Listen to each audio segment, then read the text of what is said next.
Okay. Turn to check on the work. First off, round the back, and that overgrown garden has clearly seen a strimmer. So what, if anything, has changed inside?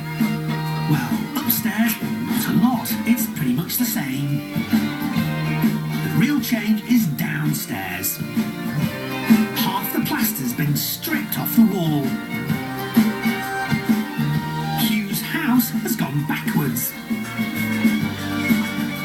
This place is like a refurb in reverse. His initial delight with his blind purchase soon evaporated because the house had a major damp problem. I suppose when you buy a property and it looks good, you just hope that it is. Unfortunately, the people had done a quick job and it wasn't good enough, which probably made it worse than if we were actually re-gutting. So that's why it looks more of a mess now, but it has to look worse before it gets better. I spotted some signs of damp in the corner of the living room, but surely that wasn't the cause. There was a very big damp mark in the corner, which looked really bad. Looked like it was from the crack outside. It actually wasn't. It was in the property. So we knocked down all the plaster boards that were here previously, and then obviously took them off, and then injected with the damp proofing. Well, there you go. I knew there was a problem, but it was a lot worse than even I thought. With any house purchase, if you suspect damp, you should always get expert advice. Everything's been ripped apart to get the damp proofing sorted out, of which the injections have been done, and obviously now it just needs to be replastered and redecorated. Even though it looks very bad, it is actually 75% of the way completed, and the last 25% is to be done, and it just looks worse than actually what it is. Hugh and his business partner were planning to sell, so is that still their intention? We probably won't sell it, we will rent it out.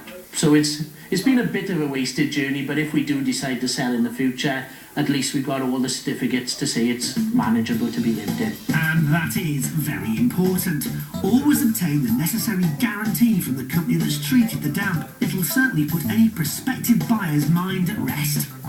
Hugh's got some interesting hobbies. He likes green bowling and the odd game of poker, and he's certainly gambled on this property being a good blind bet at the auction.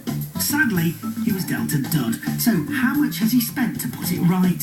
It's probably cost about £3,000 as a project at the moment, and it shouldn't cost any more than that, and obviously the rental money will start to come in now. Well, at last there's a bit of good news, as Hugh's managed to get a tenant lined up already.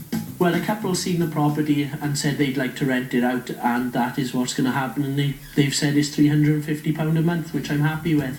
It sounds like everyone's happy except Hugh's business partner, the barber. He's seen his potential profit trimmed right back.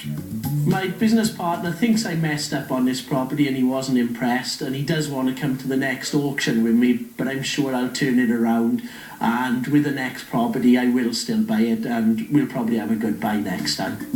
Well, it couldn't be much worse, but let's find out what two local property experts familiar with this road think of the house.